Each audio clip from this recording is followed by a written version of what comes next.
Good morning, everyone. Happy Monday. I hope you had a good weekend. Welcome back to the group Communication Without Boundaries.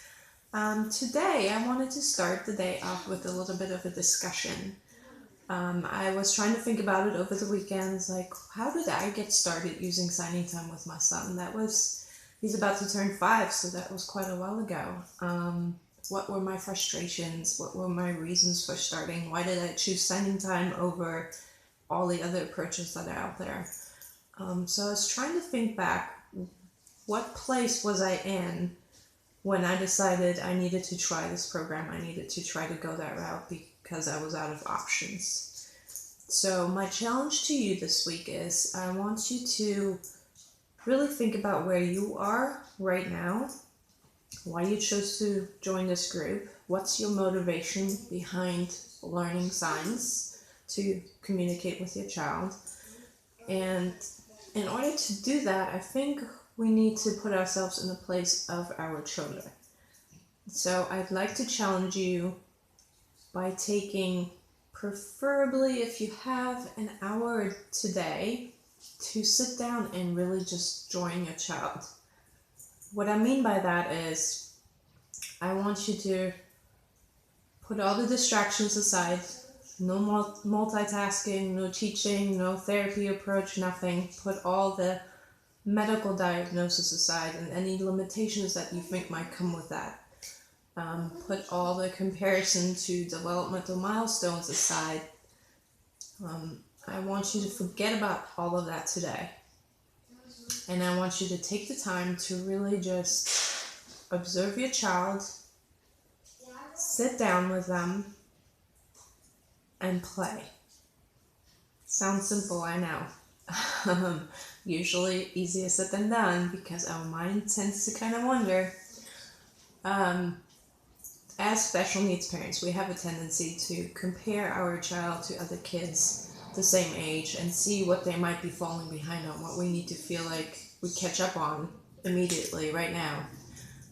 We have a whole list of therapy goals because they might be going to PT, OT, speech especially. So in the back of our minds, we constantly have this sort of checklist of what our child needs to accomplish next in order to fit in.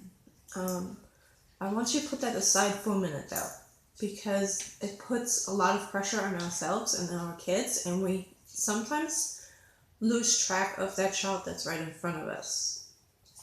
So for today, I want you to join them, and what I mean by that is simply you're going to put everything aside, you're going to take a deep breath and just observe them.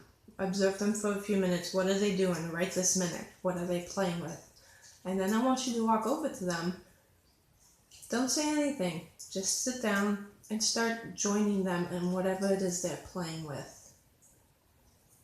No changing the game here. No turning this game that they're playing into a therapy session or a teaching moment. I want you to join them in what they're doing. Let them take the lead. Let them show you what it is they're doing. Let them give you permission to join. So if that means the first few minutes you just sit there, no comments, and they just play, and then maybe they hand you a toy to play with, or maybe you can imitate what they're doing. Say my son, for example, will be sitting here playing with Legos, so I will sit next to him, not even saying anything, but taking Legos myself and building something myself. And then he notices, and we join. We're both playing with Legos at the same time. Not necessarily together. That's up to him. If he wants to do that, he'll let me know. If not, that's okay. We're just sitting next to each other. In those moments, I want you to really realize who that child is that's sitting in front of you. Despite all the medical diagnosis and the prognosis and the developmental milestones, I want you to see them for who they are. What gets them excited? What gets them motivated? How do they respond to you simply playing with them without any expectations? What are they trying to communicate with you? Maybe there's a certain toy that they're pointing at all the time. that might be the first sign that you need to learn in order to build that communication basis. So for my son, for example, his favorite toy right now are Lego trains. This sign train gets used probably 500 times a day in this house. That's okay, because it is a sign that he's interested in. Therefore, I'm gaining his trust by using that sign and communicating with him. He now enjoys talking to me because I'm basing everything off of his motivation, and you grow from there.